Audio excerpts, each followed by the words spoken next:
What's going on, everybody? Welcome into the Prophecy Misfits Podcast. This is episode 291. Woo-hoo! Don't mind me. And, don't mind me, the usual thing, but yeah, don't mind me. And we got some stuff when it comes to things that are happening with the whole AI infrastructure and everything happening on that front, and how AI is just not only grabbing a hold of all of the infrastructure of the whole world and every detail and part of it, but we also got some stuff when it comes to basically just grabbing a hold of people's minds and thinking for people. People aren't thinking for themselves anymore.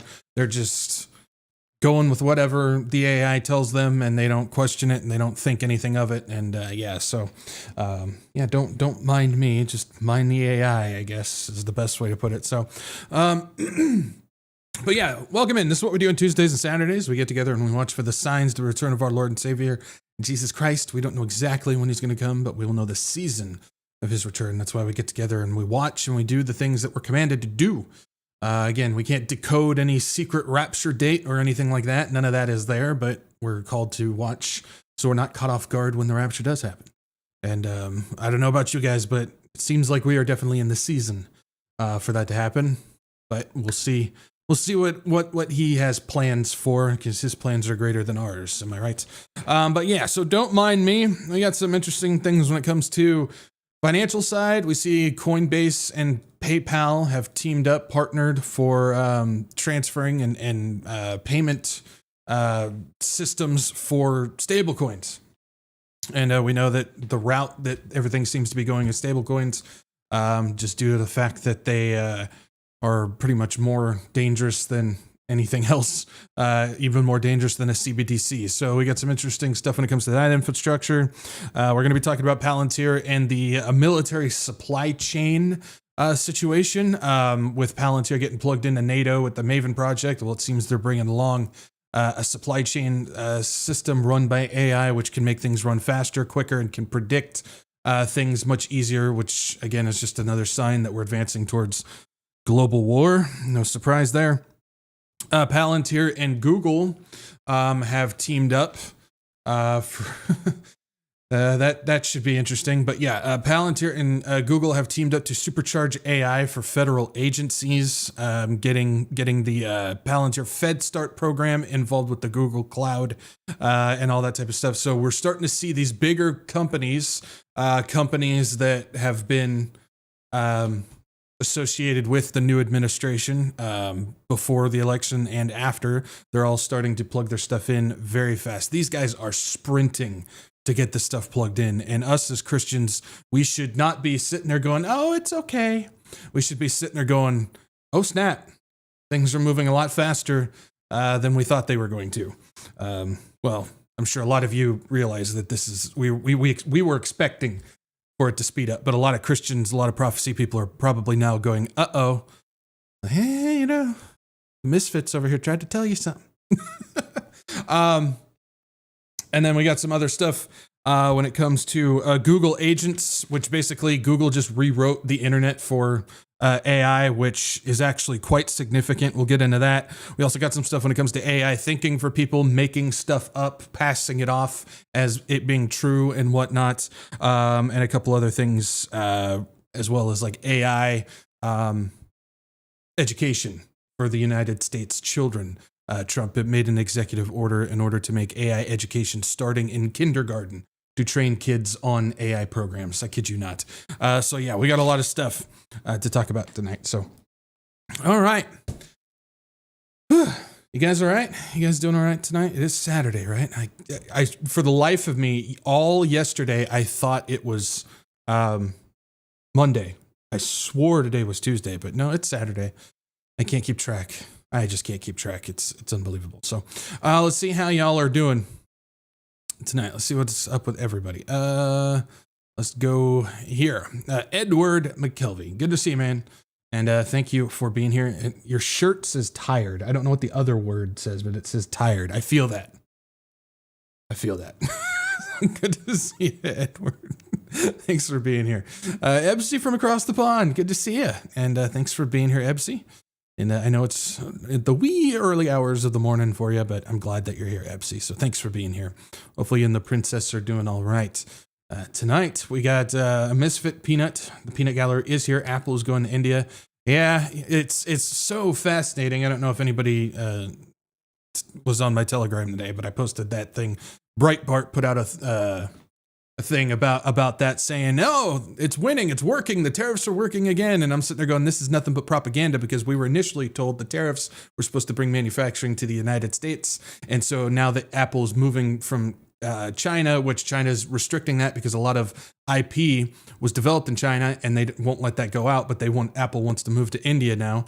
Breitbart, who's paid off by MAGA and all that stuff, is basically saying, oh, we're winning. That was the plan all along. No, it wasn't. Yeah, fun stuff. Tobes is here. What's up, man? Glad you're here. Thanks for being here, and hopefully you're doing all right. And thanks again for spending your Saturday night here.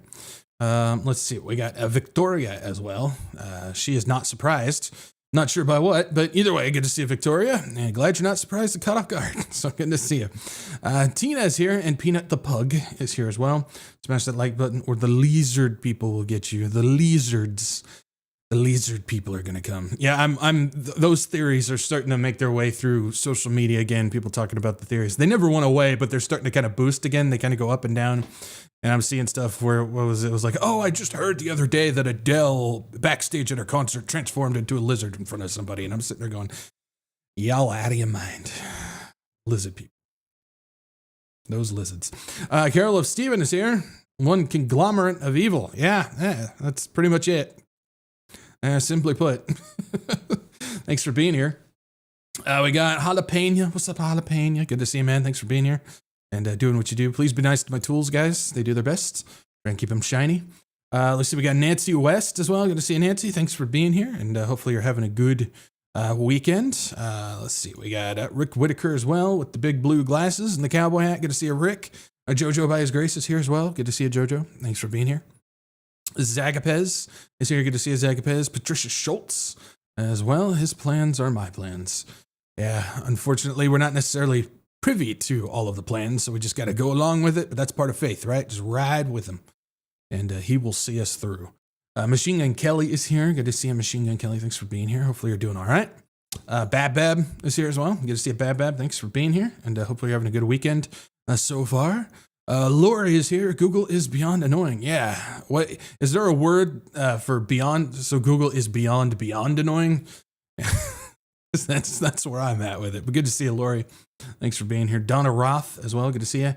Look forward to hearing the podcast. Thank you, Zach, for sharing the knowledge. Thank you. Appreciate that. All for his glory. Good to see you, Donna. My thing jumped on me again, of course. Let's see. We got Nikki D. Nikki D is here. Good to see you, Nikki. Sarah Misfit Montanari is here. Good to see you. Thanks for being here, Sarah. Beth Davis as well.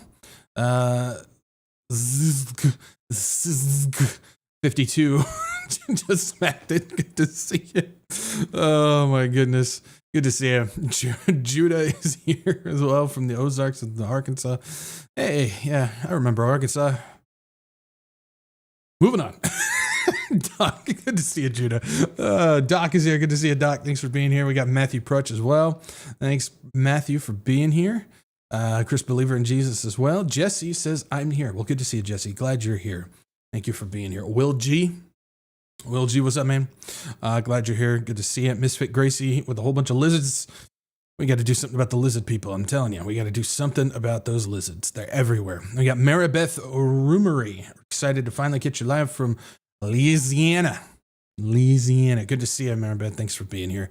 Desiree C as well. Good to see you. Mina Lone as well, saying hello to everybody. Everybody say hello to Mina as well. So good to see you guys over on the Rumble side. Who do we got? We got Mindy G's over there. We got Michelle as well. Good to see Michelle. Lydia Lee is over there as well. We got some, you guys are busy in the Rumble tonight. Cool. Romaha is there as well. Good to see you. Jacques is there as well.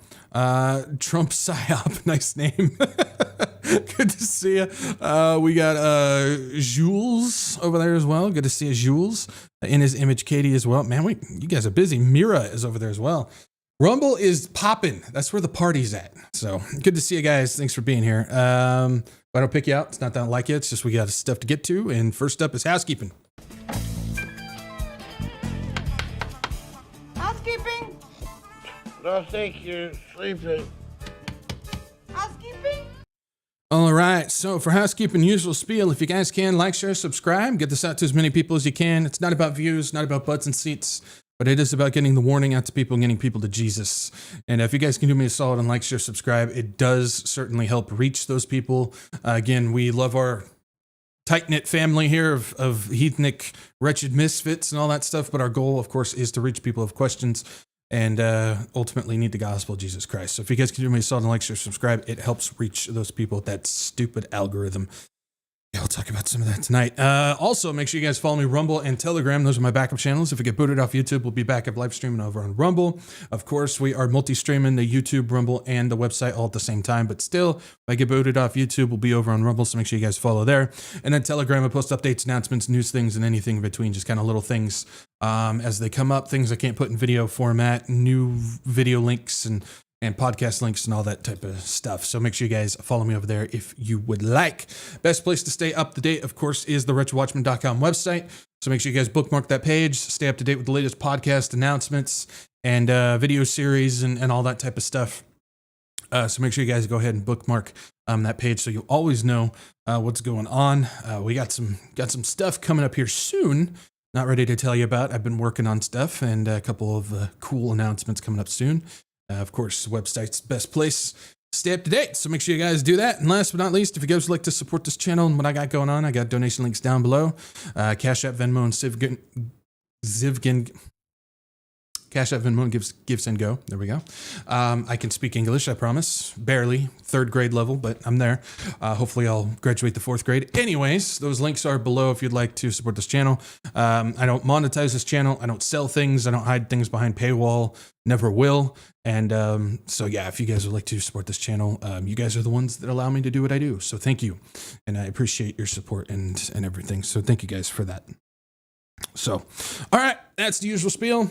You guys are talking about planting beefsteak tomatoes. I have no idea what that is. So let's just go ahead and get into the wretched weather report, shall we?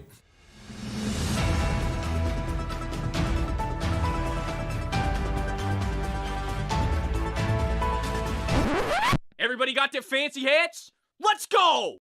All right, so for the Wretched Weather Report, what we do is just once a week, we just kind of keep a basic basic tracking on what's going on with natural events, things like storms and volcanoes and earthquakes and all that jazz, hurricanes and everything like that. I know they're not all of them are natural. Some of them are, but still, we just keep track because it involves nature. And as we know, these are going to increase in size and frequency as we get closer to the rapture, into the day of the Lord, and all that jazz. So we just keep track of what's going on. I'm not a weatherman. I'm not a geologist. I'm not a proctologist. I'm not a podiatrist. I'm not a plumber.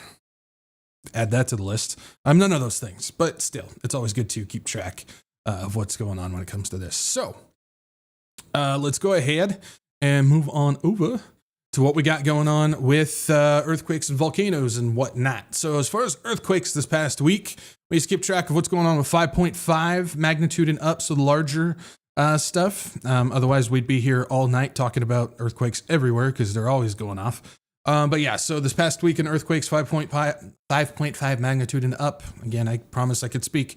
We got ourselves a 5.7 in Ashkasham, Kasham, Kim Basinger, anyways, Kasham in Afghanistan. I've lost my mind. 5.6 in Central Mid-Atlantic Ridge. Then there was a 5.9 in Malabang, Philippines. 5.5 in Hihafotanga. 5.7 in Banjar, Indonesia. 6.2 in Pondaguitan, Philippines. 5.7 in Leh, Papua New Guinea. Thank you for making that one easy. I probably still mispronounced that one. Either way. 5.7 in Sola, Vanuatu. 6.2 in Marmara, Ereğlisi, Turkey. And then the big one of the week was a 6.3 in Esmeraldas, Ecuador. So that's what we got rolling with the earthquakes. For volcanoes this past week, we are still sitting at 48 volcanoes. No change for the past 3 weeks. So we're sitting at the top of the usual global average. We got 7 in North America, which is down 1 from last week, 6 in South America. 7 in North America. Did I say that? 7 in North America, 6 in South America, 2 in Europe, 3 in Antarctica, 4 in Africa, 16 in Asia, and 10 in Oceania, which is +1. So -1 +1 keeps it even. And so we're sitting at 48 volcanoes. So good stuff on that. So that's pretty much all I got for the Wretched Weather Report. I might be missing some storms or something like that out there. Again, I try to keep track, but I'm not necessarily everywhere. So make sure you guys, I just saw your comment. Stop trying. Oh man. Mindy, that's great. Thank you for that. I don't know why that's so funny. That was perfect though. Yeah. So if you guys know of any storms or anything like that, maybe in your region, your area, wherever it's at, make sure you guys put it in the chat so everybody knows what's up in regards to that. So thank you guys. This is going to be an interesting one, guys. We're like way off, off the rails tonight. All right, let's go ahead and get into the first thing that we got going on, which has to do with the finance stuff. Let's see here. I got to stop looking at chat. You guys are making me bust up, and it's crazy. So, all right, let's go ahead and talk about the first thing that we got going on, which is Coinbase expands partnership with PayPal to advance stablecoin payments. Okay, so this is pretty important for those who have been around my channel, who have been watching. You guys are probably aware of what's going on with stablecoin, PayPal Mafia. You understand what's going on with the executive orders and everything like that, at least here in the United States, when it comes to moving from central bank digital currency, CBDC, over to stablecoin. But if you don't know, stablecoin, or as I like to call it, fascist coin, is a lot more dangerous than the CBDC. We've been watching the CBDC stuff for a while. And then in the United States, we had Trump come in and basically make everybody feel good with some virtual signaling, putting out an executive order basically banning CBDC. And everybody thought, hey, there we go. We got the resistance. We got the win. We're moving from the globalist digital coins situation. But ultimately, what we had in that executive order, he said they're moving towards a stable coin. And the stable coin is a lot more dangerous because it's a privately owned coin that is backed by the United States fiat currency. And so what this means is the government can still hold power via a connection to the private companies, but the private companies basically can take away and shut off your money at any moment that they see fit without having to go through government red tape, go through Congress, go through legal stuff or anything like that. They're able to just shut it down. We've had experiments with that in the past. We see places like PayPal and Stripe, the two big ones that are basically the digital financial peer-to-peer transfer stuff, constantly be just blocking people out of their accounts, wiping money away, turning off wallets, all because that person did or said something that that company didn't like.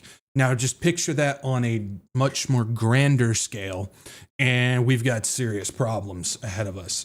And that's what the stablecoin does. That's basically what that is. And we've already seen that the United States government is getting ready to get a main central stablecoin going. So all that stuff we've covered in the past, if you want to go and check that stuff out. But what we have now is Coinbase, which, if you guys don't know Coinbase, they're one of the biggest trading, transfer, wallet companies for crypto and everything like that. And so they're expanding partnership with PayPal. So we've got one of the biggest crypto companies partnering with PayPal, one of the biggest just financial companies, to work on stablecoin payments, which should grab our attention on this. It says the Coinbase and PayPal partnership for stablecoin payments has reached a significant milestone today, with two financial giants expanding their collaboration. The strategic alliance, at the time of writing, aims to accelerate adoption of PayPal's PYUSD stablecoin, enhancing crypto payments across digital payment platforms and offering new possibilities for users. So while this might not be like a huge, like big picture situation, we're going to be going over a lot of more smaller detail stuff that sets up for the big picture stuff tonight. And so this is one of those situations. This is one of those events happening where PayPal and Coinbase, two of the largest companies in their respective areas, are coming together, and they're building an underlying platform for something that we know is coming. We know it's coming eventually. We don't know exactly when, but we have been watching specifically, or I should say especially the past 3 months or so, a serious sprint towards getting this stuff done. So yeah, stablecoin adoption accelerates how Coinbase and PayPal are shaping crypto payments. Basically, through its partnership with PayPal, Coinbase enables its users to convert United States dollars, so fiat dollars, to the stablecoin, the PayPal USD stablecoin, for free on their platforms. The initiative reduces the cost together with enhancing stablecoin PayPal USD functionality for regular consumers. The current market shows we don't need to worry about the market stuff. That's all stuff that it's like whatever, unless you're involved with it.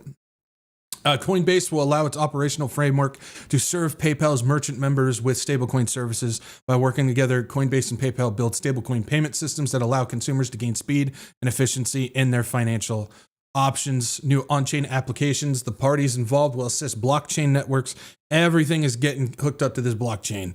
That's one of the big things. So whenever you see the word blockchain, even if you don't necessarily know what it means or you understand how it works, the moment you see blockchain, the moment you realize that it's just another plug into this network system that they're building that involves blockchain, that involves quantum, that involves AI, that involves all this stuff. And we already know, we've talked about this a couple months ago, that they've already got a program working where they're uniting AI and quantum together.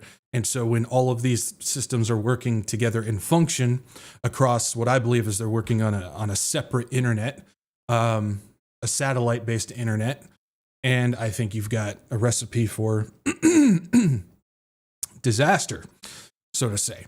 The parties involved will assess blockchain network usages for potential stablecoin applications of the new PayPal USD. The joint venture between PayPal and Coinbase through eBay has promoted stablecoin adoption by establishing payment channels that enhance digital payment options for consumers along with business establishment and driving financial inclusion.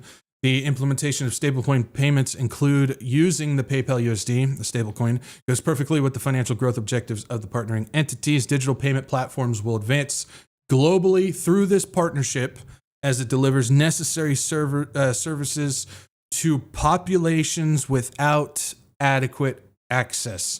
So they don't give us any detail on exactly what that means, but it seems like they're making a big push to get this type of system, this type of program, this blockchain stablecoin network into places that isn't necessarily abundant with it, which we understand that that's part of what they need to do in order to make this happen.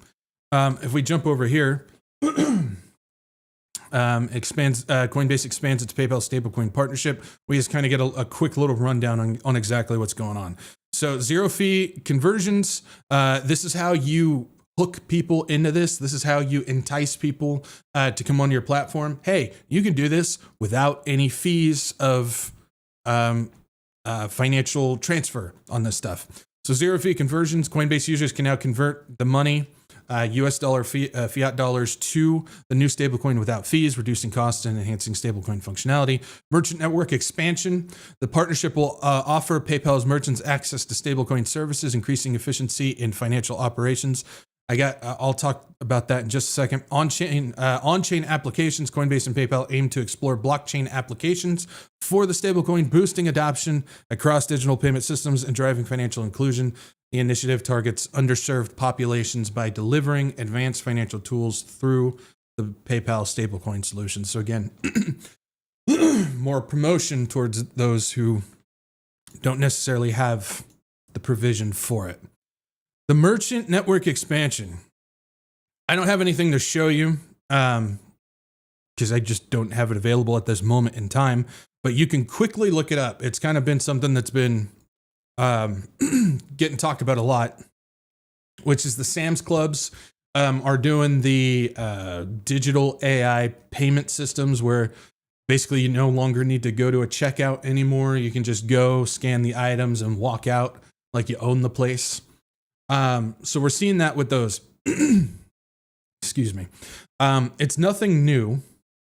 We've talked about this. This was over a year ago.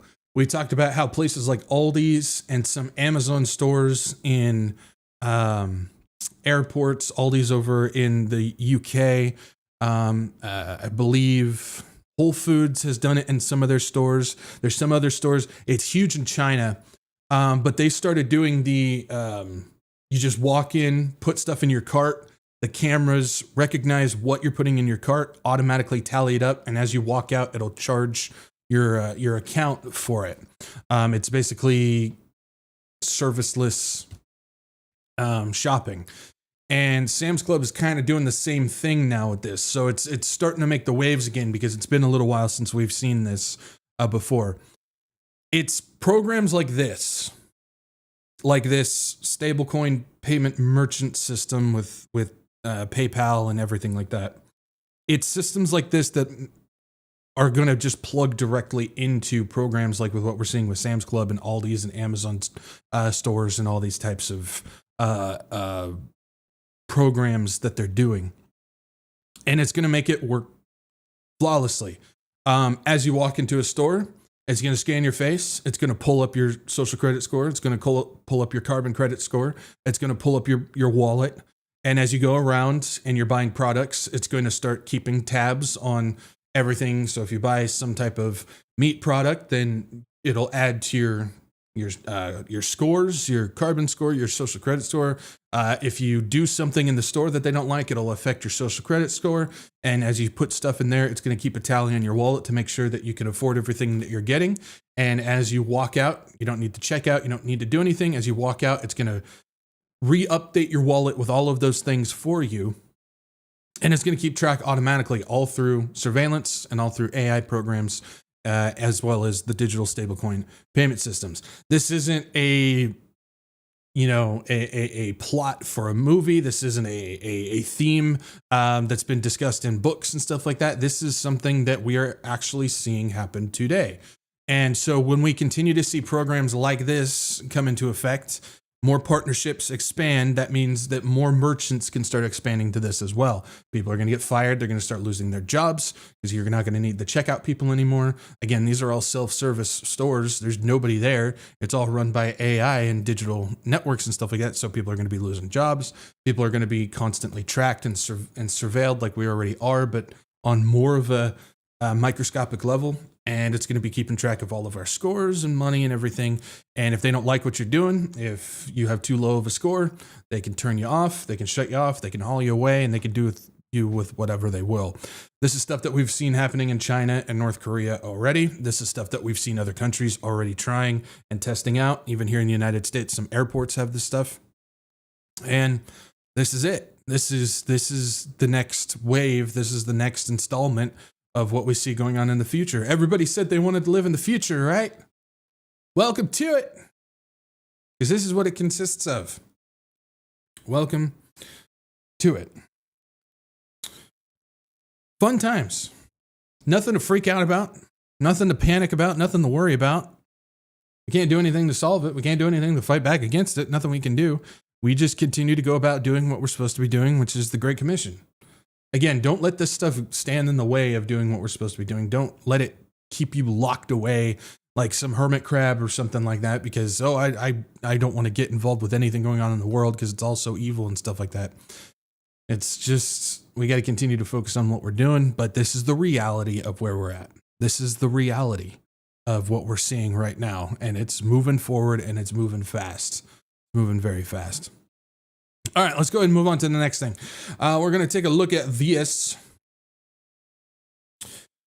This is to win, U.S. must eliminate gap between the supply chain and the kill chain. So this was dropped December 23rd of last year, 2024.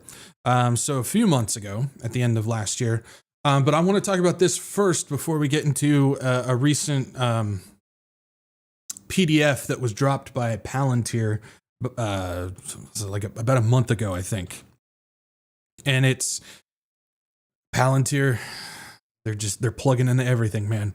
So to understand what that is, we need to kind of look at this. So to win, U.S. must eliminate gap between the supply chain and the kill chain. Isn't that just dandy?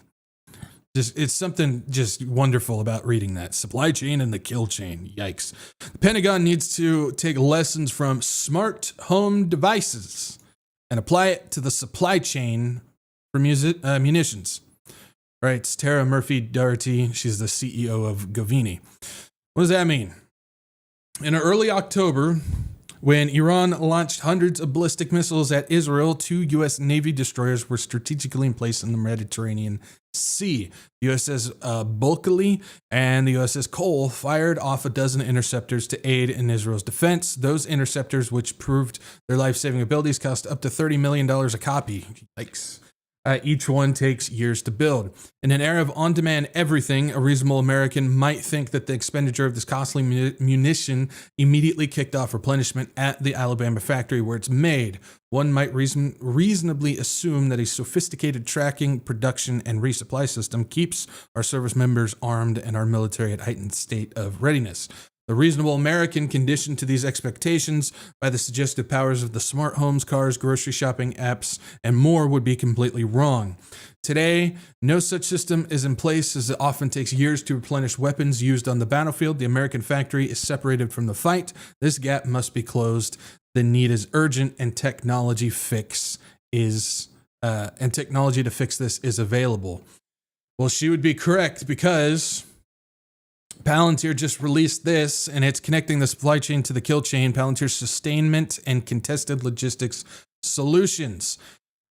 Basically, they're putting out a new program that is to unify the supply chain to increase readiness, build combat powers, and efficiently deploy material with Palantir's sustainment and logistics solutions. Leverage generative AI and machine learning to bring precision, sustainment, and contested logistics to sustainment decision makers across the strategic, operational, and tactical levels. Now, this is about a 2-page thing. We're not going to go over it because it's a lot of stuff that we don't necessarily need to talk about. But if we go down here, it says Palantir capabilities are currently available across joint service-owned platforms, including Army Data Platform, Maven, and Advana. Maven is interesting because we just talked about last week how Palantir signed a deal with NATO to give them Maven. Maven allows them to install AI tracking and target decision-making capabilities in their vehicles and whatnot. So you can install the Maven targeting system into a tank. It will scan the battlefield, find the targets, pinpoint them, and do lock-on precision that all you have to do is press the button and it goes. You can install it in their drones to allow them to scan, find the targets, and already have pre-confirmed attack plans, so they can just go ahead and find them, scan it, confirm it, and drop ordnance. All of these things are now not only in the United States and other countries, but now it's involved with NATO. Well, this program here, the Palantir Sustainment and Contested Logistics Solutions, they really need to find a better name for that, is a part of that program as well. Basically, what this means is right now we have to have people in the military all across the world, wherever they're stationed, in places that we have no business being stationed in, but that's a completely different conversation, where they got to keep track of all the armament, they have to keep track of all the munitions, they have to make sure that if anybody checks anything out, that they're keeping tallies on everything like that, and it has to go through one person to the next person to the next person, all the way back to the United States headquarters where the factories are at, so they can keep tabs, produce everything, and then send it all the way back. Palantir's solution for this, to speed everything up and reduce the manpower, is to basically say AI can do all of that, and it can keep tabs, pre-plan, predict, and order things much faster than it takes for the humans to do it through their line.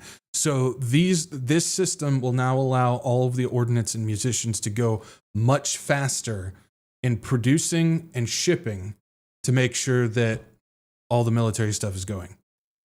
In a time that we understand that war is coming, we don't know when, we know it's coming though. We're now seeing AI entering the battlefield on the supply chain level, not just the tracking and killing level of things. So AI, again, this is another element of AI getting the keys to human life. It's full-on takeover of every element of life, even when it comes to the element of taking life. AI is still now ahead on this, and Palantir continues to install it everywhere. Palantir, if you don't know that name, you better get used to hearing that name because it is taking over everything. And I am not exaggerating. It is in everything now. It is unbelievable what's going on with this. Peter Thiel and Alex Karp, those guys, man. Again, I know most of the conversation gets put on Elon Musk, and he's doing some of his own stuff. But when it comes to the downright, just absolute takeover of the infrastructure of everything, it's Peter Thiel and Alex Karp. It's bad news. It's bad news. And I just saw an interview with Peter Thiel. He sat down with Jordan Peterson. Shocker, right? And he's talking about how, there's some elements of AI that are destructive and very concerning.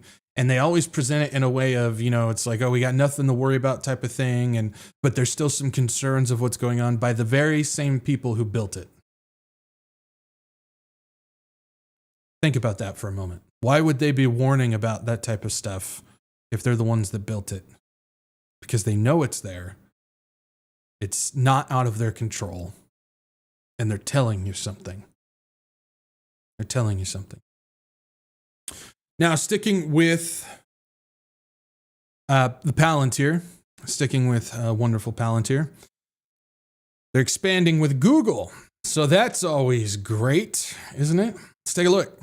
Palantir and Google expand cloud computing partnership to target federal agencies. Google parent Alphabet cloud computing unit has expanded its partnership with Palantir Technologies to target federal agencies with security-approved services and companies, the company said. The expanded partnership includes FedRAMP, which is Federal Risk and Authorization Management Program, a U.S. government program that ensures cloud computing services meet security standards. Google's cloud unit and Palantir had earlier targeted industry sectors such as retail, financial services, and healthcare. We've talked about this.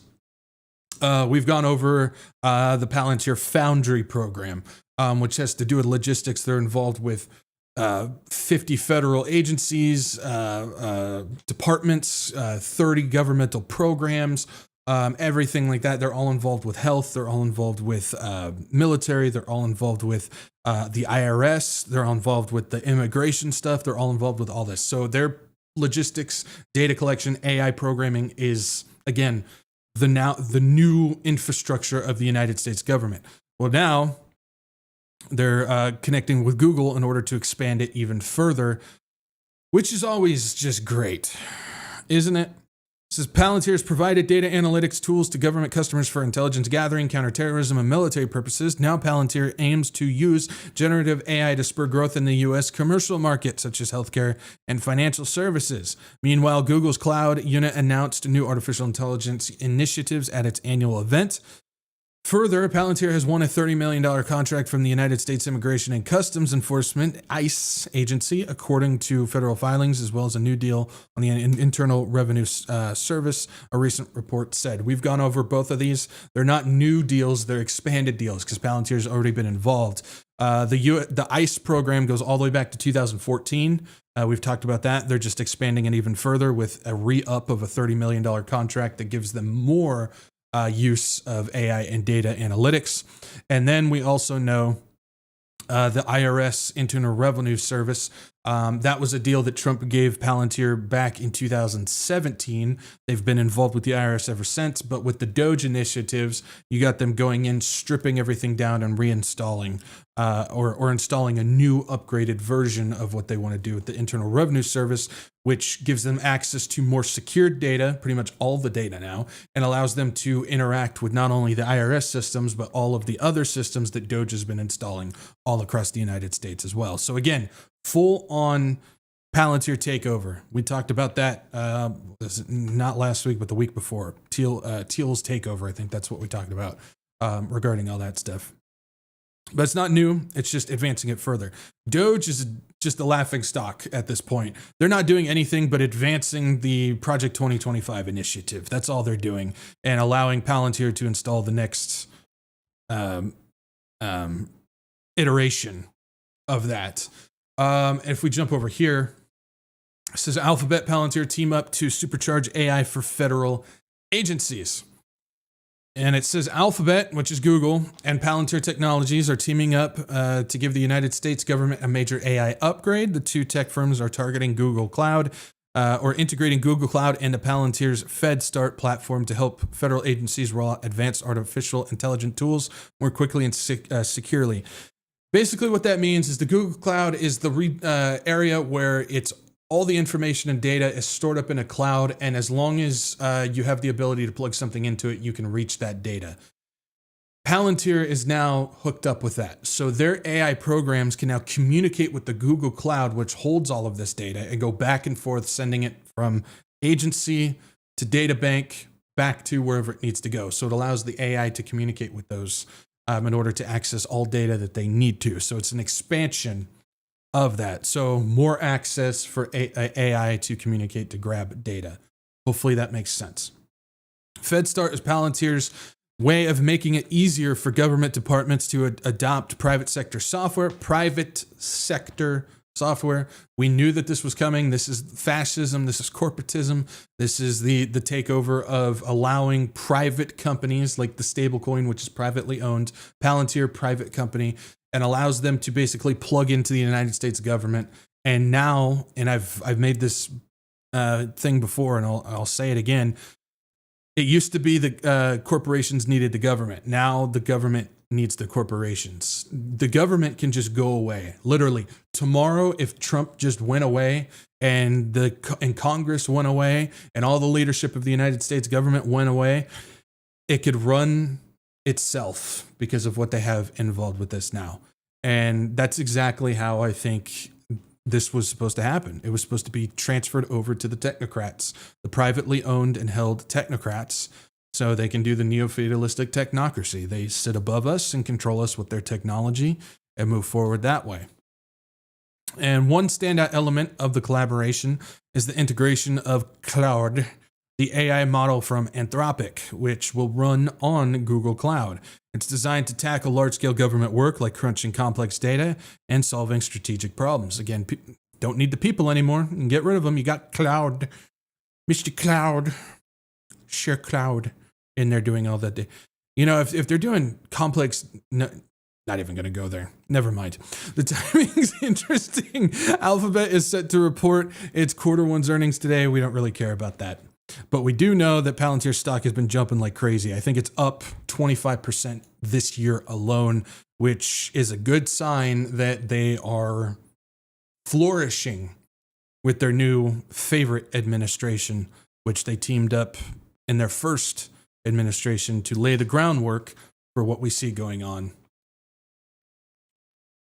in this. So, but what we have here, and again, a lot of what we're talking about right now just has to do with more of the smaller details of keeping tabs for the groundwork.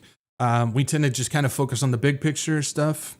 Sometimes it's good to see what's going on the underbelly of the big picture, because it's these things like this that kind of maybe are boring or not necessarily interesting. It's these types of details that allow the big push that we see that kind of breaks the news cycle when it comes to the big picture stuff. And so whenever we see the next advancement of AI, whenever we see the next advancement of what the government is doing or what the military is doing, whenever we see the next advancement on those big headline pieces, it's stuff like this that makes all of that happen. And so we don't want to focus solely on the big picture. We don't want to focus solely on the details because we can get lost and lose a lot of information that way. But what it is if we can have a balanced approach and look at both of those things, we can kind of piece together and allows us to think critically and logically and go, okay, what is the next step coming? And we can kind of see the steps towards the bigger picture, which again, the big picture is the technocratic takeover, ultimately. Now, this next piece, this came out on the 9th. So this was a while ago. I didn't see anybody talking about this, but this is extremely important. This is huge because basically Google is rewriting the internet for AI. And what is the best way to put this? Because I don't want to exaggerate it and like overdo it, but I want to make sure that it gets the attention that it deserves. They're making it so all independent AI systems can now communicate with each other all across the world without any need for human involvement or middlemanning at all. Right now, we have a whole bunch of AIs that can't communicate with each other. They can sit in their little pocket, do what they need to do there, but if they need to branch out of it, they can't. And somebody has to come in and move it over and then kind of connect those things together. Google is now getting rid of that and allowing AI to just communicate with itself. So, announcing the agent-to-agent protocol from Google Cloud. This is a new era of agent interoperability is here. AI agents offer a unique opportunity to help people to be more productive by autonomously handling many daily, recurring, or complex tasks.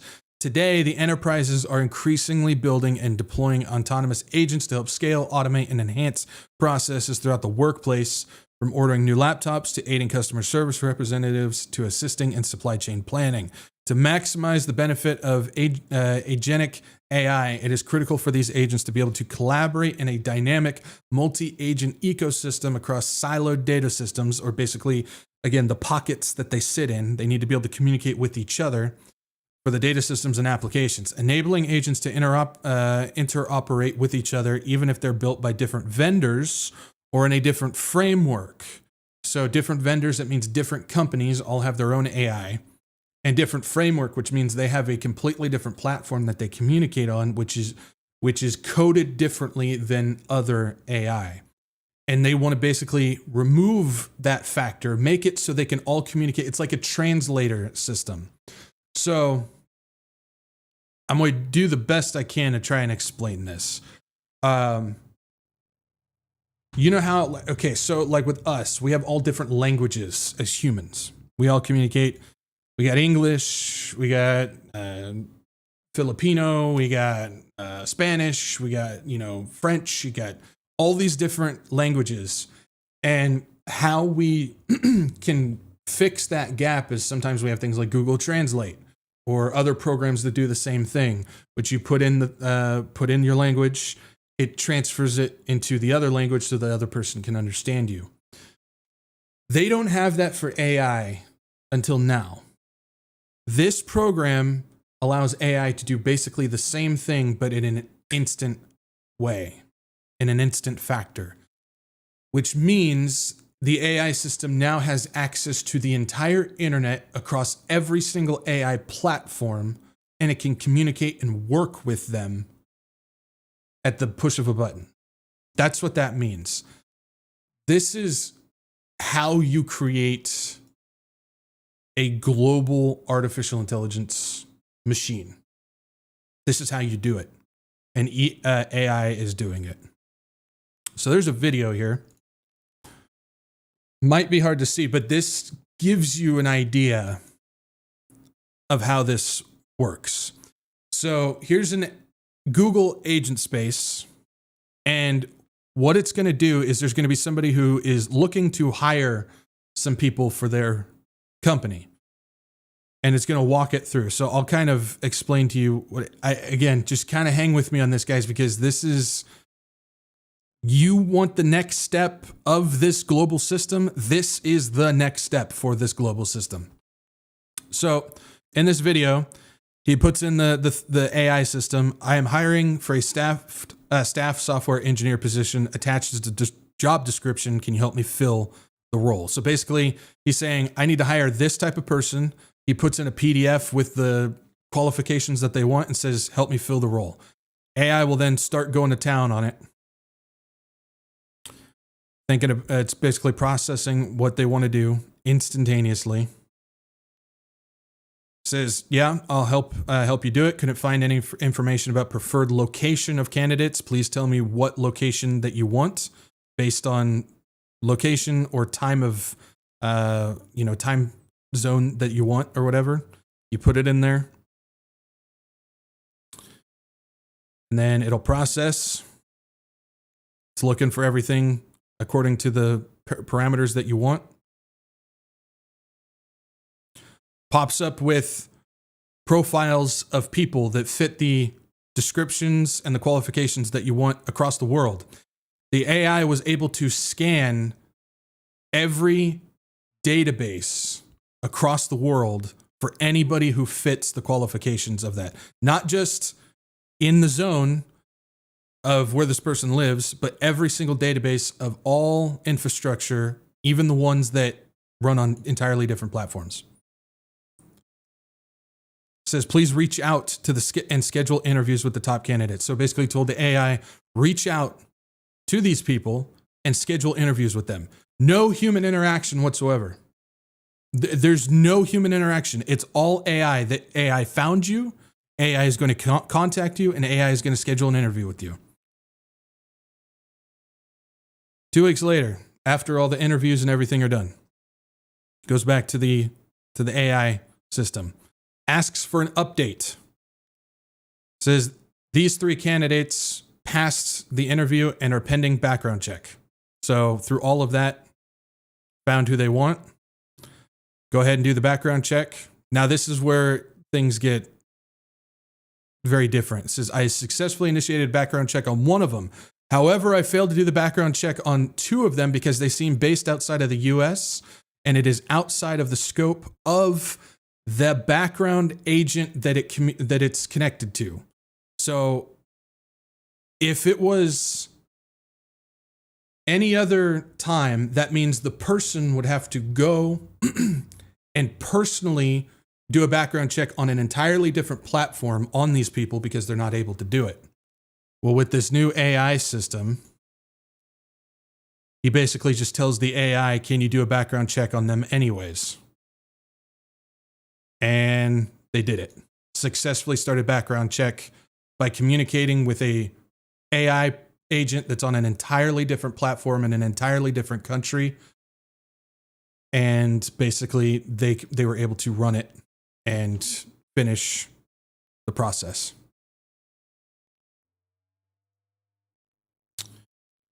Now, I might not be explaining it very well, and I know there's maybe some people who are like, okay, what all does this really mean? This is a new internet for AI all over the world to communicate with each other. Doesn't matter if it's off platform, doesn't matter if it runs a completely different coding base, doesn't matter if it's owned by a completely different country and it's secluded in its own little pocket. As long as it's connected to the internet and as long as it's connected to this Google agent-to-agent program, it can communicate and get it done. No middleman, no extra work. It does it on its own. This is how you build a one world artificial intelligence system. This is the next step. It got absolutely no press. It got no news headlines. Maybe some of you guys have seen some people talking about it. I haven't on my end. I just happened to come across the thing at that moment in time, and I saw what was going on. And again, we want to talk about the smaller details that lead to the big picture. This is it right here. I don't want to make this any more than it is, but at the same time, I want to make sure that you guys understand that this is extremely dangerous. So just to kind of do a small little rundown again. AI agents are basically the artificial bots that think and communicate. They are the AI conductors. They are basically picture like little robots that are running around an office doing all the commands that you're telling it to do. That's what that does. Every company has their own AI agents and AI programs that can talk with each other. But that's it. They have their one language that they're built on and they can communicate with each other. With this program, all groups, organizations, vendors, and clouds can now communicate with each other. All the AI that runs that stuff can now communicate with each other. Doesn't matter what platform it is as long as it's connected. This not only allows data communication, but AI behavior is now translated, which means each AI retains its own quote unquote personality while it's functioning. This now opens up the entire internet for all AI to run entire systems with each other without any need for middlemen or human interaction. And AI can now negotiate, coordinate, collaborate, and run entire enterprise on its own. This kind of sounds like I'm trying to sell you a timeshare right now. I promise you I'm not. I'm just telling you how this thing runs and how extremely dangerous this can become very quickly, that it can just start running this stuff on its own.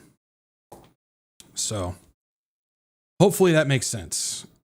Yeah, that's a good way of putting it. Art Darnell, agents like in the Matrix. Exactly. Agents like in the Matrix, like Agent Smith and all his replicant bodies running around doing things. That's basically what it is. That's basically what it is. So I know sometimes I'm not necessarily the best when it comes to explaining technology stuff. But hopefully you guys get an idea of what this is. This is a very big step for what's coming. Very big step. Okay. Now, how are we doing on time? We're doing good on time. Doing good on time. Let's talk about, now that we kind of did like a promotion for AI, which I promise is not a promotion for AI. I promise you that. Let's talk about some of the stupid things that AI does, and us as humans tend to just go along with it, shall we?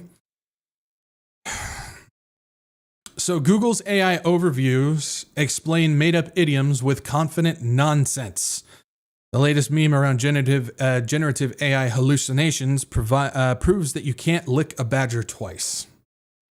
So I don't know if anybody saw this. This is kind of comedic. I saw some of the stuff coming out. Some of it's pretty funny.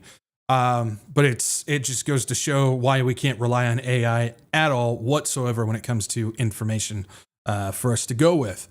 So basically what you do is Google shut it off for now. But people were going into Google and typing in, making up phrases and typing it in and asking what it means. And Google was making up answers. Because when you have a program like that, you can't just say, oh, we don't have an answer for you. It makes the program look bad. So what does AI do? It goes and just randomly pieces together information to give you a answer for something that doesn't actually have an answer because it's just made up. It says language can seem almost infinitely complex, with inside jokes and idioms sometimes having meaning for just a small group of people and appearing meaningless to the rest of us. Thanks to generative AI, even the meaningless found meaning this week as the internet blew up like a brook trout over the ability of Google searches AI overviews to define phrases never before uttered. Blew up like a brook trout. Again, that's something that they made up, but they're just using it as an example. What, you've never heard the phrase blew up like a brook trout? Sure, I just made it up, but Google's AI overview results told me it's a colloquial way of saying something exploded or became a sensation quickly, likely referring to the eye-catching colors and markings of the fish. So basically, it's a phrase that this dude made up on the spot, and Google says, oh, it's a phrase that's been around, and this is what it means. But it doesn't. The trend may have started on Threads, where the author and screenwriter Megan Wilson, shared what happened, and she searched peanut butter platform heels. Google returned a result referencing a real, not real scientific experiment in which peanut butter was used to demonstrate the creation of diamonds under high pressure. Doesn't make any sense. And then moved over to other social media sites and so on and so forth. So we'll just kind of give you an idea. I'll give you an idea of what's going on. So somebody put in, you can't carve a pretzel with good intentions. That's not a real saying. They just made it up, put it into Google. According to Google AI's overview, it actually is. It says the saying, you can't carve a pretzel with good intentions, is a proverb highlighting that even the best intentions, the end result can be unpredictable or even negative, especially in situations involving intricate or delicate tasks. The pretzel, with its twisted and potentially complicated shape, represents a task that requires precision and skill, not just goodwill. This is the dangers of AI. This is the stuff I've been warning about, and I continue to tell people, and I continue to tell Christians, don't use it. Don't use it. Because if you're using AI, it can just make up stuff and hand it to you and make it sound like it is dead on true. When you read that, I mean, that's a pretty good way of explaining something and making it seem like that's a real explanation for it. Just imagine when you start searching for things, it just starts putting bits and pieces that aren't true, that they're just making up on the spot. They're scraping together some stuff and saying this is where it comes from. And this is the dangers of that. And I'm seeing it all over social media where people will ask a question and you just see reply after reply after reply with people saying, AI says this, and AI says this, and AI says this. Nobody's thinking for themselves anymore. Nobody is researching things. Yes, it takes time. I understand that. But there is no shortcut for research. I don't care who you are. There's no shortcut for it. You need to put in the work. But people are just letting AI think for them now. That's all they're doing. There's this one. It says, the idiom, you can't catch a camel to London, and according to AI, it says is a humorous way of saying something is impossible or extremely difficult to achieve. It's a comparison implying that attempting to catch a camel and transport it to London is so absurd and impractical that it's a metaphor for a task that's nearly impossible or pointless. I like the Bible's one where it says you can't pass a camel through the eye of the needle. Anyways. This meme is interesting for more reasons than comic relief. It shows how large language models might strain to provide an answer that sounds correct, not one that is correct. They're designed to generate fluent, plausible sounding responses, even when the input is completely nonsensical, said Yafang Li, assistant professor at Fogel College in Business Economics, Memphis. They are not trained to verify the truth. They are trained to complete the sentence. There's a whole bunch of other ones, glue on pizza and all that stuff. So the phenomenon is an entertaining example of the language model's tendency to make stuff up, what the AI world calls hallucinating. When a generative AI model hallucinates, it produces information that sounds like it could be plausible or accurate, but isn't rooted in reality. This is why it's so dangerous when it comes to anything serious. Again, I don't even advocate for using AI for things that aren't serious. You know, every Christian YouTube channel that I see now is using AI imagery and thumbnails and video and pictures and stuff. And I'm sitting there going, it's like, you guys were the same ones a year ago saying, don't ever use AI. It's evil. Now you're just embracing it. It's nuts. We get stuff like this too. It says the prompt Cursors, which is a company, customer support bot, made up a policy. It says, welcome back to the prize. It says, AI coding software is all the rage. One particularly popular tool is Cursor, built by a nascent AI startup, Anysphere, which has become one of the fastest growing startups of all time. But even Cursor isn't immune to hallucinations. AI's tendency to make false statements and assert them as fact. A few days ago, a developer noticed that switching from one device to another kicked them out of Cursor's coding platform. When the programmer reached out to the company's customer support, An agent called Sam, an AI agent called Sam, responded to them that this was expected behavior under a new policy change. Except there was no policy change. The response was made up by the AI support bot.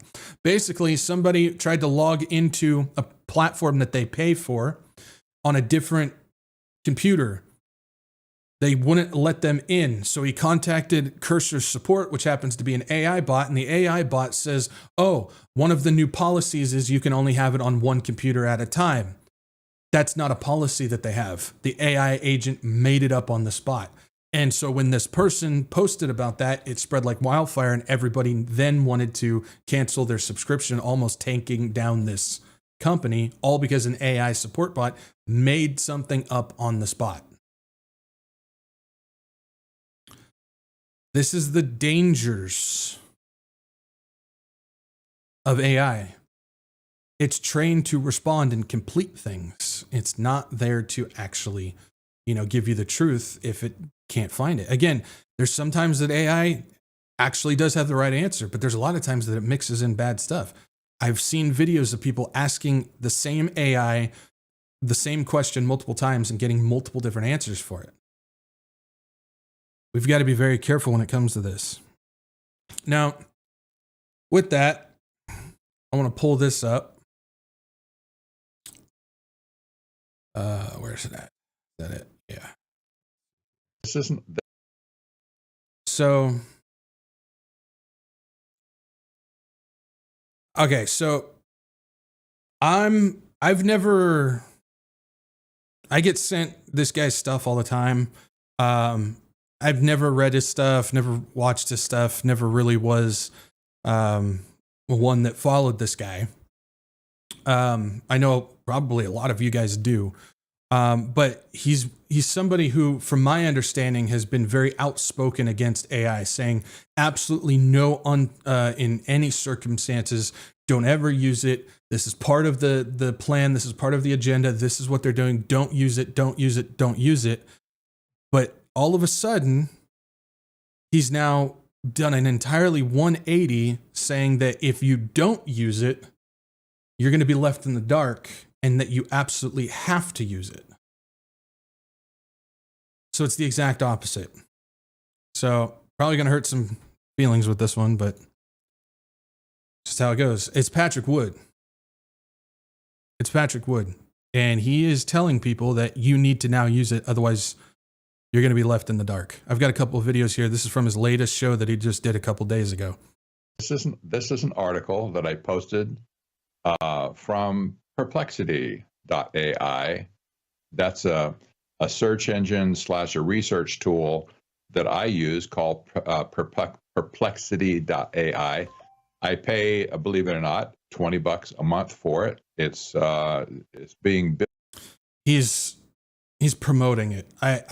How he's talking, it almost sounds like he's getting paid for it. But Perplexity AI is one of those programs that I see in all the comments. People are saying, "Oh, I asked this, and this is the answer." Build as a search engine to replace Google at some point. Maybe not. Who knows? But this article that it produced was very astute, and so I wanted to put it up for people to see what it says about me and about Technocracy News and stuff that we're doing here. And the probably the biggest takeaway of this whole thing, we need to use AI for. You hear that? He just did like it sounds like an infomercial for the thing. And then he says, we need to use AI. Probably the biggest takeaway of this whole thing, we need to use AI for our own purposes. As long as we can, it'll be censored, it'll be destroyed probably at some point. But for now, it's a useful tool to uncover things that you would not otherwise see on the internet.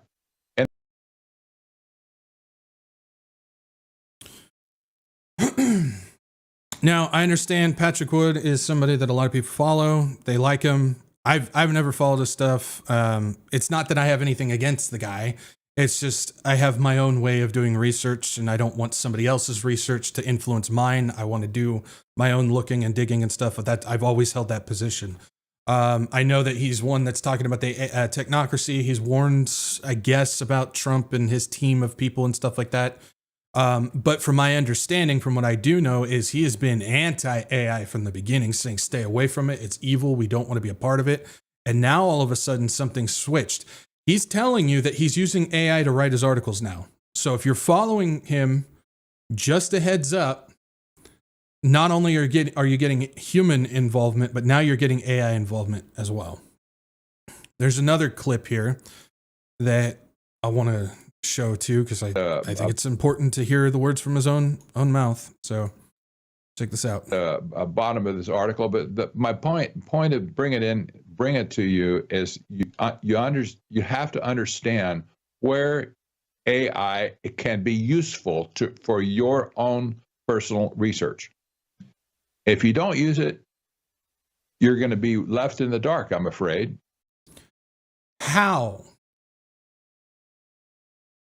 If you need to use it for personal research, if you don't, you're going to be left in the dark. I don't use AI for any of my research. I will be completely transparent and honest with you guys. I do not use AI. I don't use the AI overviews that pop up on search engines. I don't use, anytime I read an article, if it says used AI for such and such, I disregard it and move on. I don't ask AI stuff. I don't use AI. I'm not left in the dark. You just need to know where to look and put in time and go with it in that direction. So I don't understand. He just did an entire 180 on this. He flipped. I don't know why. I really don't. If you don't use it, you're going to be left in the dark, I'm afraid, because if you do use it, well, you're going to see you have more useful information coming into your brain. You don't have more useful information. You just have a flood of more information that you didn't take the time to actually look for yourself. That's all that is. Don't think that you're going to accept anything that AI throws at you. You wouldn't do that with any person either. I mean, even if I don't know, even if President Trump called you up and said, I want to give you some inside information here, you're going to take maybe 2% of it and throw the rest away, right? Then he has to throw in, if Trump called you up, or I wouldn't believe a single thing coming from Trump's mouth. Yeah. So, and yeah, I was perfectly expecting that. Somebody who's not actually thinking through the information that he's saying and the explanation that I'm giving, you're just instantly going into defense mode to defend somebody. It's not a case of me just bashing him to bash the person. It's a case of me informing the people watching me that this guy has done a complete 180 out of the blue. He's now using AI. He's telling people to use AI, which is the exact opposite of what he's been his entire life. So Mel ETX, rather than just instantly going into defense mode, listen to what's being said, listen to the information given, and then use critical thinking and don't just instantly go claws out. Because if I wanted to go after him, I would go after him, but I'm not. I'm presenting this so people are aware of what's going on, because I know a lot of people follow this guy. This is the mindset that I've been warning about from people when it comes to this, is people just instantly get into defense mode rather than allowing their own brain to think properly. And it shows. It completely shows. You can ask most of the people in this chat, did I drop a big bash bomb on Patrick Wood? No. I'm actually showing this in concern. So let this be a sign for everybody who just likes to jump onto their favorite people. I went through the same thing when I posted about Franklin Graham saying, pray for the next pope. And people, rather than stopping and actually thinking, they instantly went claws out and attacked me for me pointing out something that is actually very dangerous.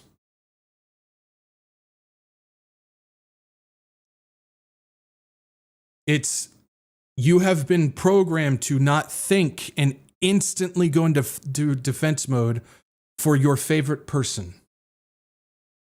And that clogs up all capability of critical thinking. And that's exactly what Satan wants, because then things get clouded, your judgment gets pulled back into restrict mode, and you have no discernment.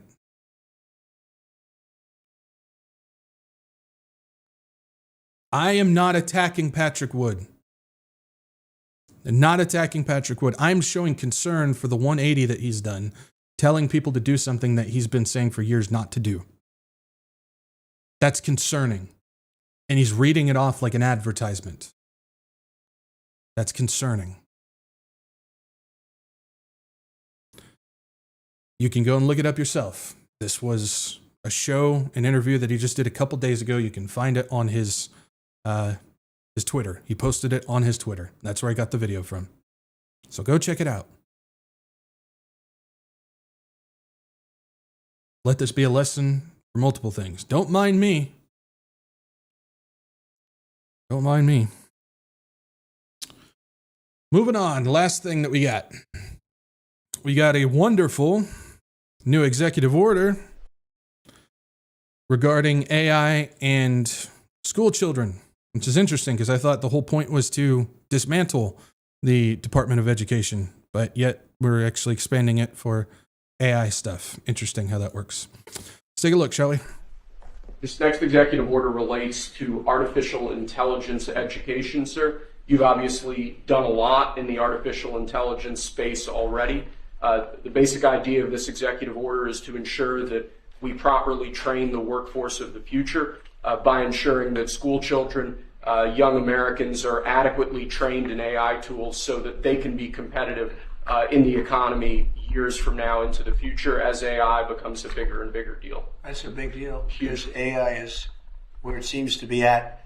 We have literally trillions of dollars being invested in AI. And somebody today, a very smart person, said that AI is the way to the future. I don't know if that's right or not, but certainly very smart people are investing in it heavily. So this is all about training school children to work with and use AI. Well, let's take a look, shall we? Advancing Artificial Intelligence Education for American Youth. This was signed on April 23rd, 2025.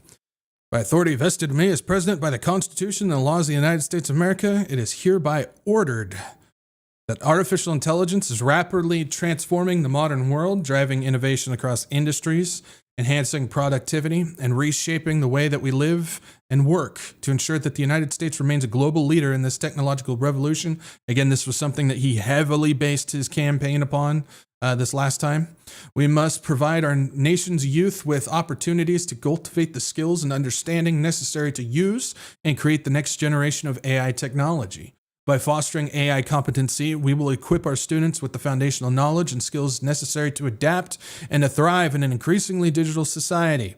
Early learning and exposure to AI concepts not only demystifies the powerful technology, but also sparks curiosity and creativity, preparing students to become active and responsible participants in the workforce of the future and nurturing the next generation of American AI innovators to propel our nation to new heights of scientific and economic achievement. Basically, what he is saying, or what this thing is saying, is we need to start training the kids from the first day of school to rely solely on AI to think and provide everything that we need, so we don't have the ability to think for ourselves, to think logically, to think critically, to question things. We just need to go solely on AI. And it's working great because even to this day, we still have people that won't look anything up themselves. They just ask AI and go with whatever it said. We just talked about some of that. To achieve this vision, we must also invest in our educators and equip them with the tools and knowledge to not only train students about AI, but also to utilize AI in their classrooms to improve educational outcomes. Professional development programs focused on AI education will empower educators to confidently guide students through this complex and evolving field. What's interesting is the educators, we know that they are establishing AI teachers as well. So it'll be AI teaching humans about AI. Something wrong with that? I think there is. Educators, industry leaders, and employers who rely on AI-skilled workforce should partner to create educational programs that equip students with essential AI skills and competencies across all learning pathways. Here we go. This should freak you out if you're a parent. While AI education in kindergarten through 12th grade is critical, our nation must also make resources available for lifelong learners to develop new skills for the changing workforce. By establishing a strong framework that integrates early student exposure with comprehensive teacher training and other resources for workforce development, we can ensure that every American has the opportunity to learn about AI from the earliest stages of their educational journey through post-secondary education, fostering a culture of innovation and critical thinking. Yeah, the exact opposite that will solidify our nation's leadership in the AI-driven future.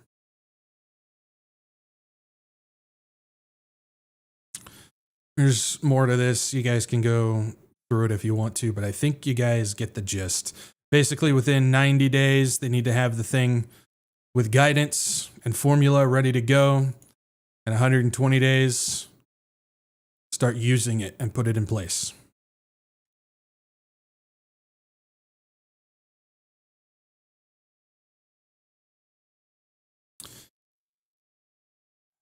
This is the new direction. This is what we were told that they were going to do.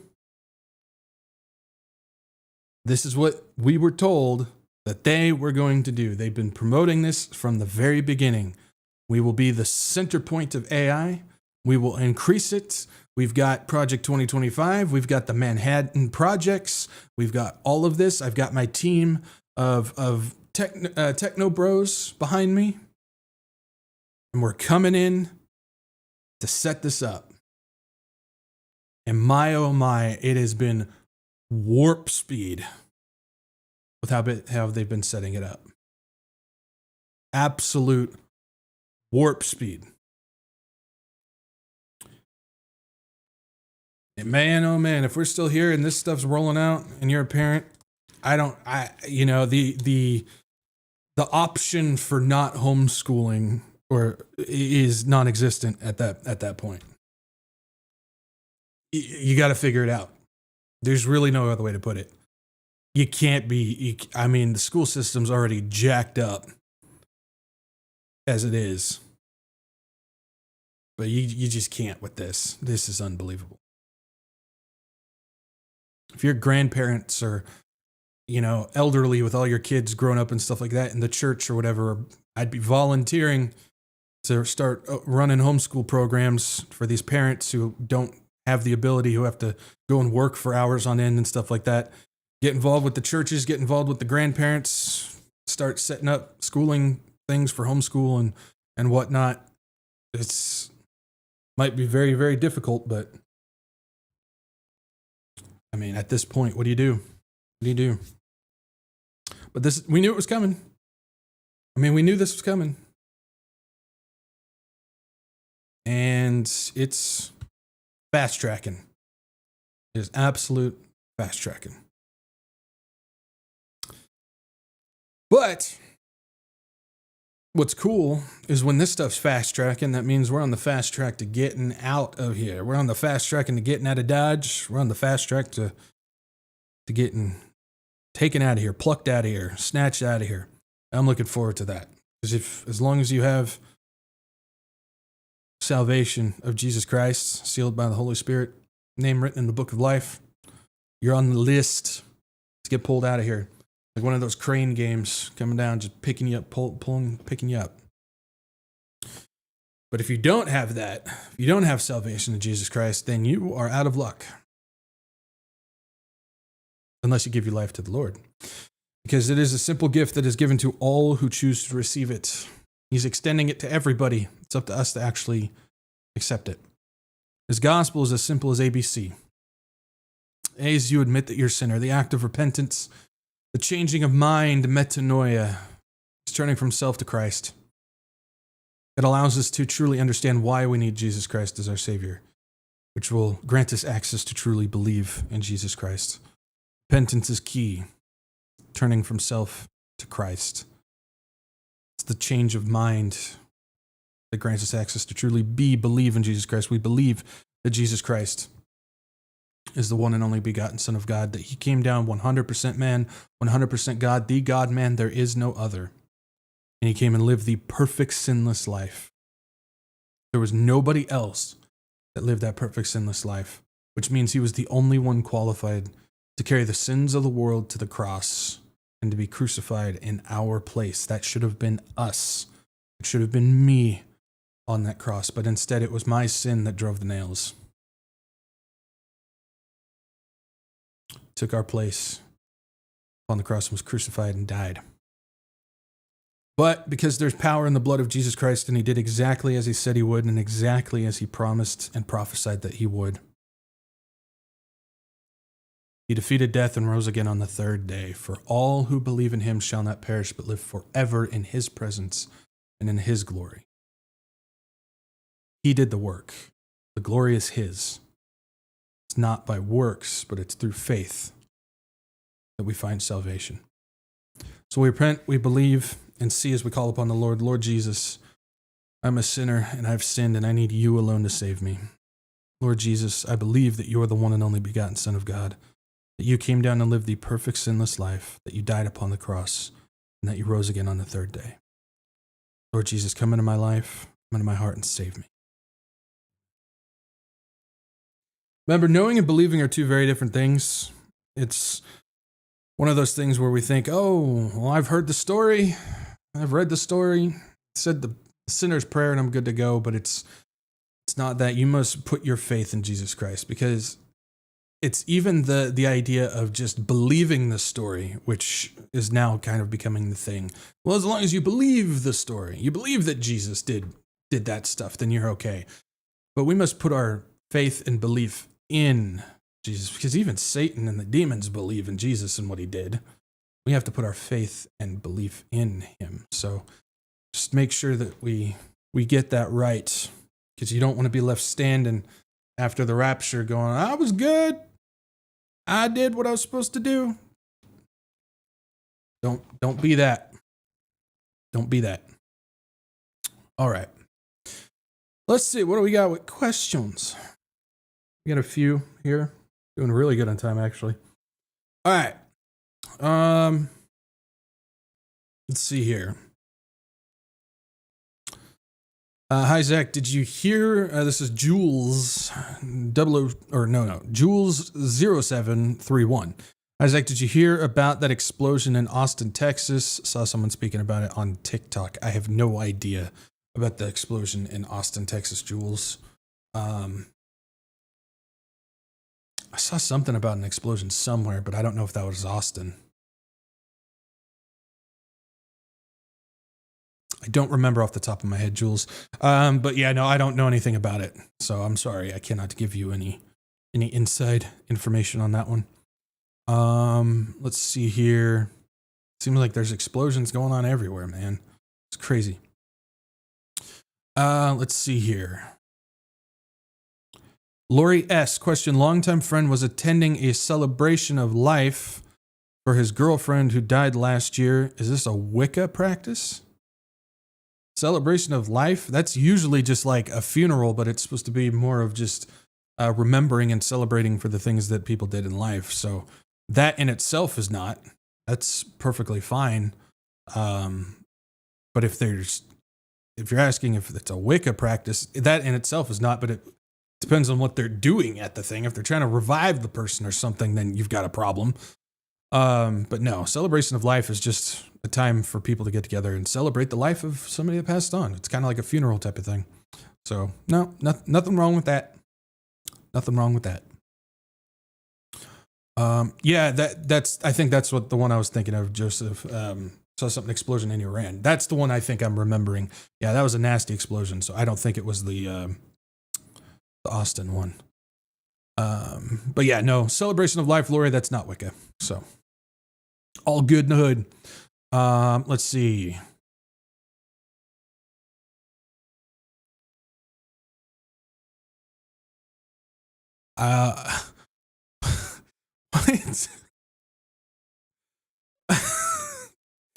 Okay, I'll come back to that one.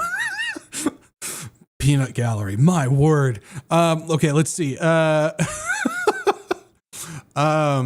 Psych Nurse question. Is there an anti-gun program with banks? example, you can't get a loan if you own a firearm. I don't think so. I don't think so, Psych.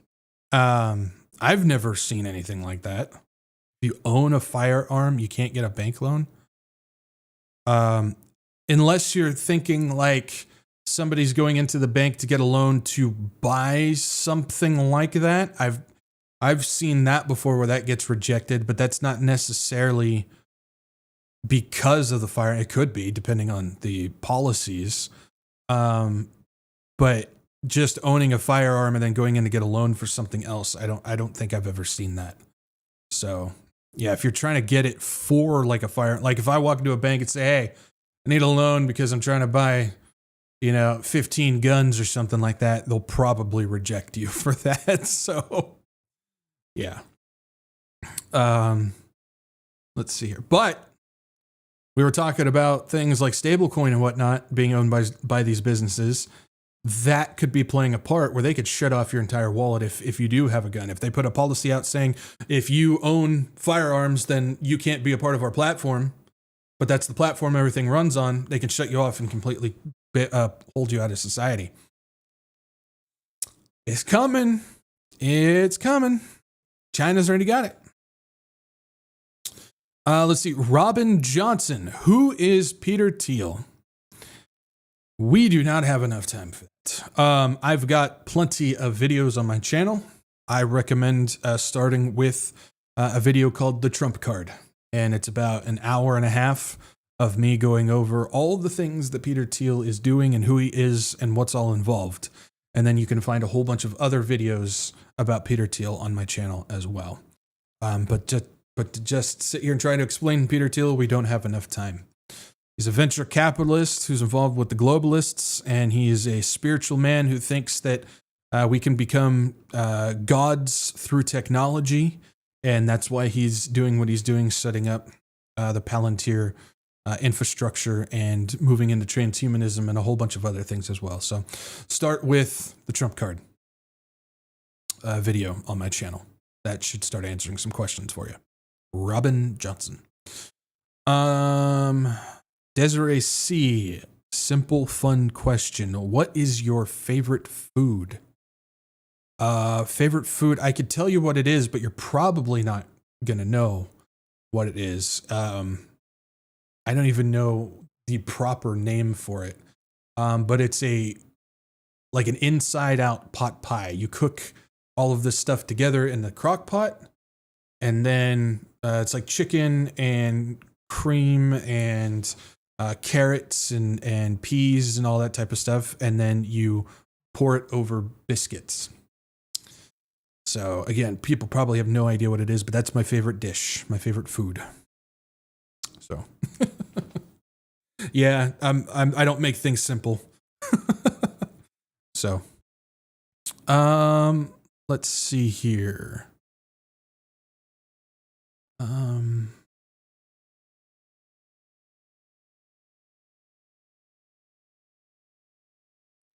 New listener, sincere to Stephanie Young. Curious about the dangerous doctrine of Jack Hibbs and Brett Metter from Athey Creek, saying dangerous and wrong. I've gone over all that stuff, Stephanie, as well. Again, we just don't have enough time to go over everything regarding that. Jack Hibbs he's one that basically this past year, he said, if you don't vote for Trump, then you're not saved and Jesus is going to turn you away. That and he said it on Brandon Holthouse's podcast, and Brandon Holthouse agreed with him. He's also heavily connected to NAR, globalists, and dominionist people, which he's fully tied into. He embraces cults and their music and promotes them and says anybody who speaks out against them, they're the ones in sin and whatnot. He's somebody who is leading people down dangerous paths and altered the gospel of Jesus Christ, which is heresy. And he needs to come out publicly, repent and apologize and revert what he did, but he's not going to because he's an extremely proud man as well. Brett Metter, I've talked about some of the stuff on him. He's got interesting takes when it comes to non-gospel issues, which are incorrect. But the biggest thing is he is kind of doing the same thing with the cult music. He doesn't care where the stuff comes. He defends them. He promotes it.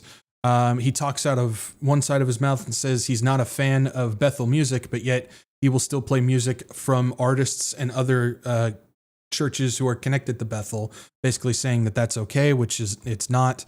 And yeah, it's a whole bunch of that stuff. And you can't get in contact with him to have a conversation.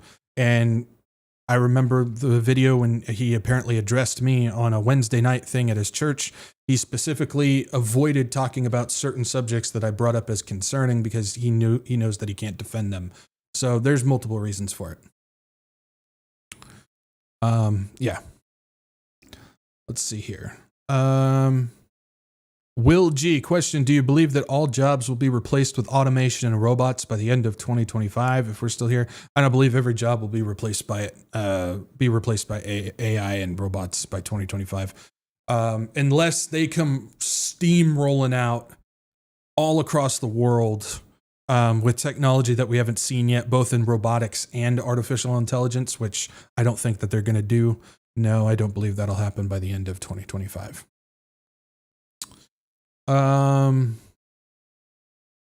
Carol of Steven, question, what do you think of believers who argue and are combative about there being no rapture? What's up with that?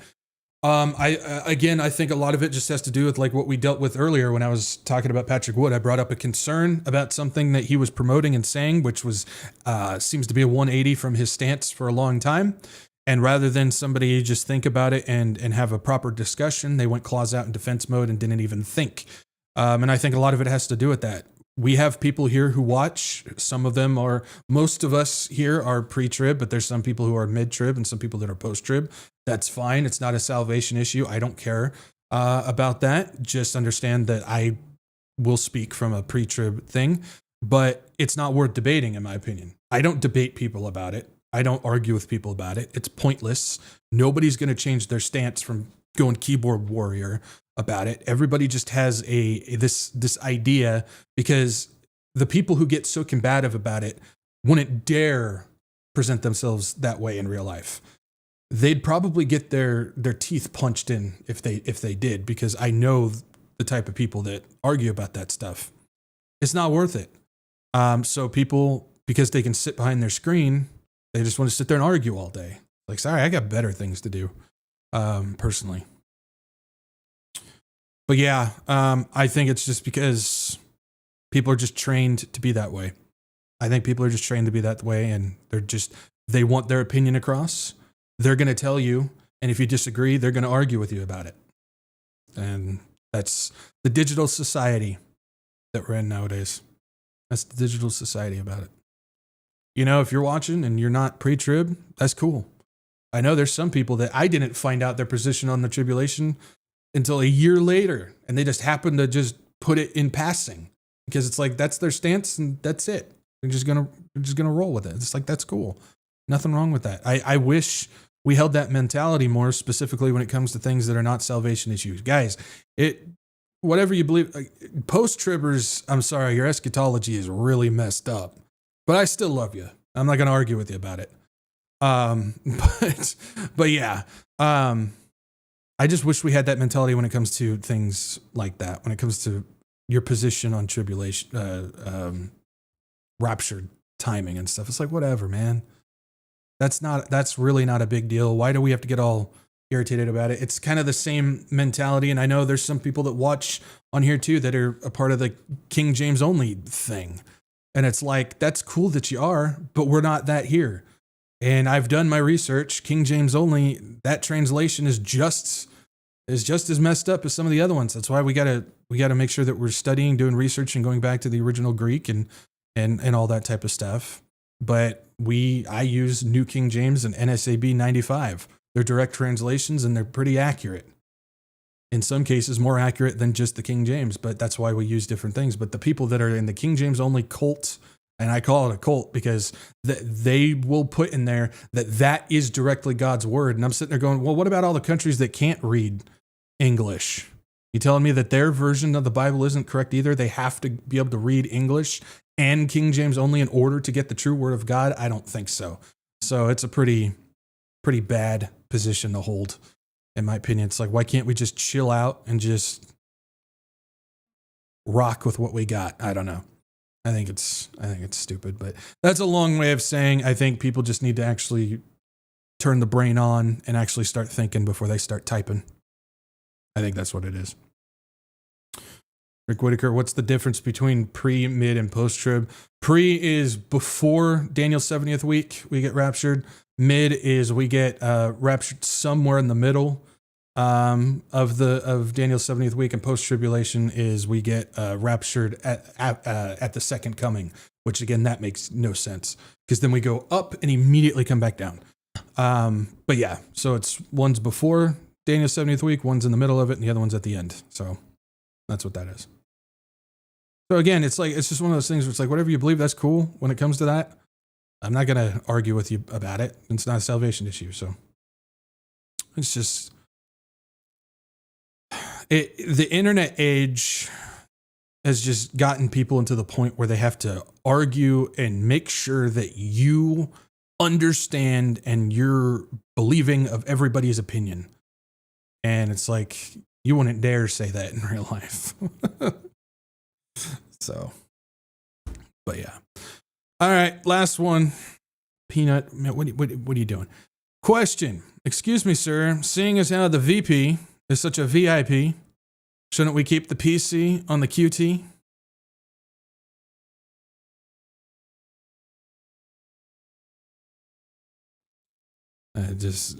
What do I got on here?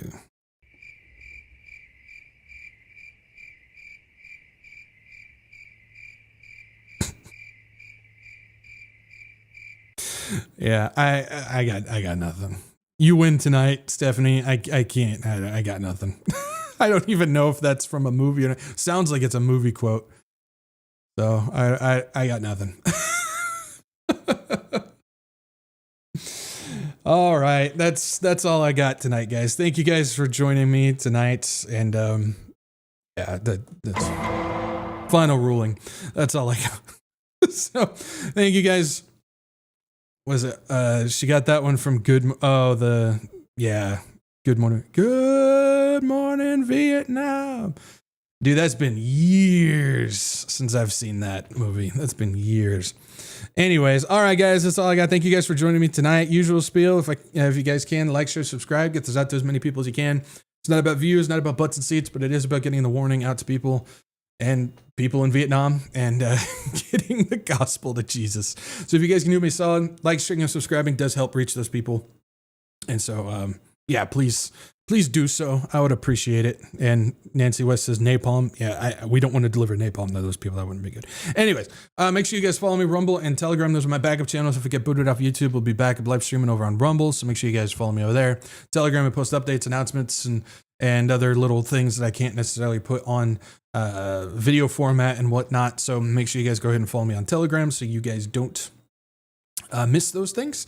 Best place to stay up to date, of course, is the WretchedWatchmen.com website. It's your one-stop shop to stay up to date on the latest podcasts and announcements and everything like that. So make sure you guys go ahead and bookmark that page so you know what's up and what's coming up and all that type of jazz. Got to cut, like I said, next couple months, there's going to be a couple announcements coming. So you guys want to stay up to date on that if we're still here.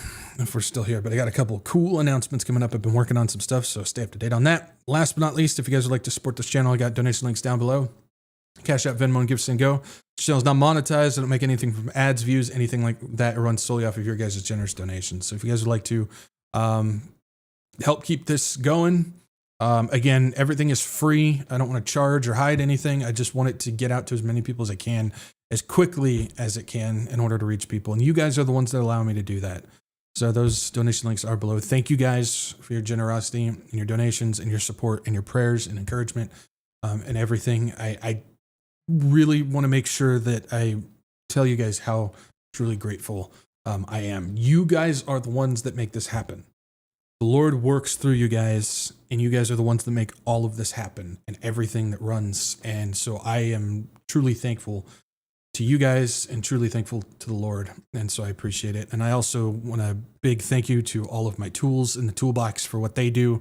Can't do this without them. I appreciate all of you guys. Thank you for what you do. You guys are awesome. I'm getting all gushy now, so I'm just going to go ahead and just end it right there. And we'll go ahead, and the Lord does not come back by Tuesday, same time, same place. Meet you guys right back here. Peace out. Maranatha.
You're still here?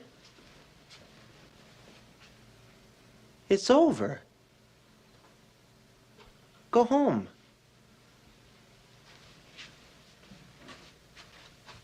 Go.